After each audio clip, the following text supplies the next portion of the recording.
Alright, so let us continue our discussion with toxic epidermal necrolysis. Yes, so we just got completed with Stevens-Johnson syndrome. This is almost the same as the previous one, and let us see what are the main differences in it and how can we manage the patient. Okay, so toxic epidermal necrolysis. Okay, so if we see in this image, if I can zoom in, yeah, it feels like it's almost the same as Stevens-Johnson syndrome, right? But the only difference is the percentage involvement of the skin. In Stevens-Johnson syndrome, it was less than 10%. In this, it is almost 30%. Yes, almost or more than 30% involvement of the skin is there. Okay, yes, more than 30% of body surface area is been involved. Okay, and one of the highlight thing we read here is there is full thickness epidermal involvement is there.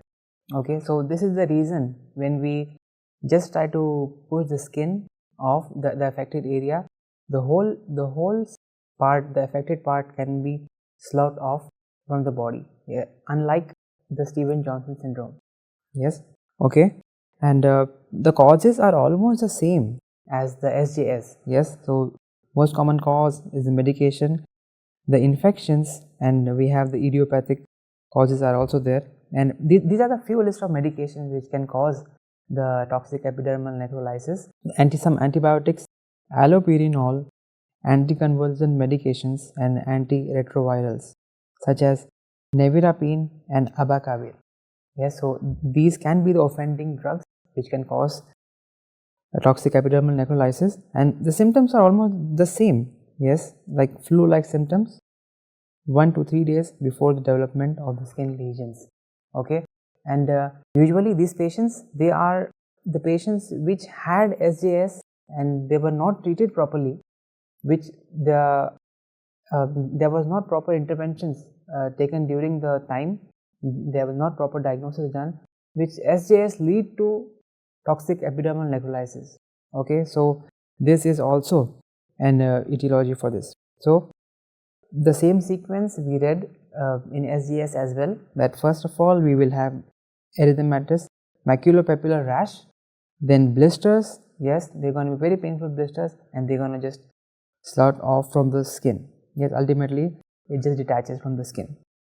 Okay, and oral mucosa is always involved in the toxic epidermal necrolysis. Okay, and as similar to that, we have ocular involvement is also there. Yes, and the same points do continue with these as well, that if there is ocular involvement, we are scared that the patient can land up in blindness, which after the suffering from 10, so we have to prevent his vision, right? So we have to get a consultation from the ophthalmologist, give them a proper treatment. Yes, diagnosis is obviously based on the clinical findings. Yes, we see it and we see there is some history of the offending drug, and we can make the diagnosis. But first we should be able to calculate the body surface area which is involved. Okay, because there is full thickness involvement, the large sheets of the skin are just sloughed off. Yes, there are blisters and ulceration on the lips and mucosa. Yes, and definitely if there is ocular involvement, conjunctival redness and irritation will be there. And there are also laboratory findings, but it is it's not that specific. Yes, decrease in WBC, decrease in hemoglobin, decrease in hematocrit, and SGOT, SGPT, that is the AST and ALT, are increased. Yes, you can see how terrible the condition is, and we need extremely good healthcare to manage these patients, right? And treatment, let us talk about the treatment. As most common cause is medication, is the offending medication.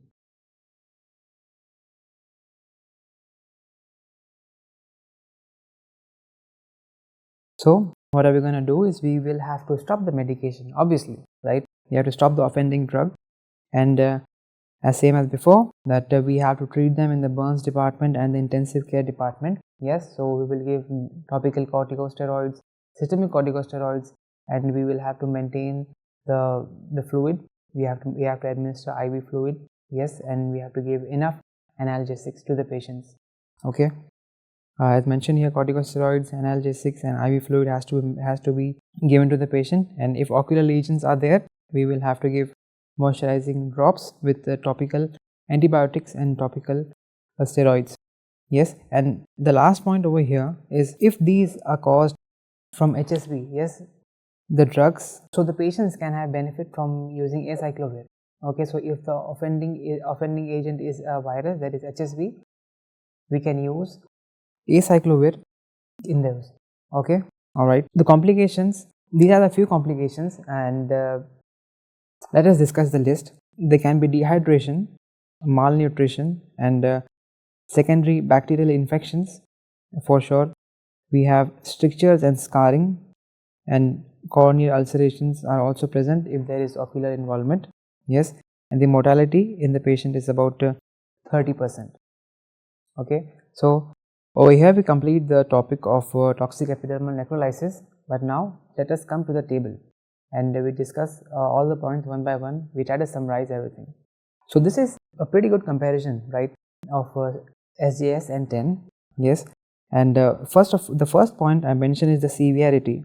This is the how severe it is. Yes, SJS is severe, 10 is more severe, right? So severe mucocutaneous reactions with the mucous membrane involvement is there, and over here it's quite more severe than this. Okay, and the next point is about body surface area. Less than 10%, more than 30% of body surface area is involved. Okay, and the presentation, yes, so we just review how the patient is going to present. They're going to be prodromal features. They're going to be fever, malaise. We are going to have the erythematous rash is going to be there, and we'll have painful blisters, and then the skin will be sloughed off. So this is one pathway, like the presentation of the patient. Okay, acute presentation usually within 1 to 3 weeks after the drug exposure. Similar onset, often progressed from SJS if it is unchecked. Okay, this point we have discussed before as well. Triggers, we discussed the triggers. The most common are the drugs. Yes, and also there can be some infections, and the idiopathic causes are always there. So the sulfa drugs, anticonvulsant drugs, allopurinol, NSAIDs and infections are some of the stated ones which can trigger both these infections. Okay, these are the clinical findings we just discussed. So prodromal period 2 to 3 days, then we have fever, malaise, sore throat will be there.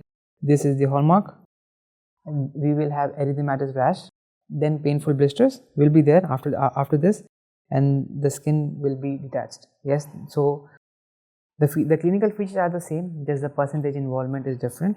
And over here we have the mucosal involvement is quite prominent in the Stevens-Johnson syndrome. Yes, okay, we also had an image where there was the involvement of the mouth. Yes, the oral involvement was there. Nikolsky sign is positive in both.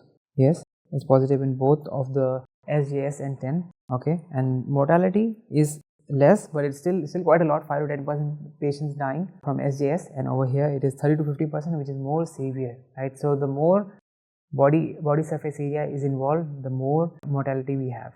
Okay, so this is one of the thing I would like you to take from this discussion, right? So if we remember this one sentence, we can remember the whole topic, and our MCQs and our questions will never go wrong. What is that one thing? That SJS is small and 10 is terrible. If we remember this, we are all good.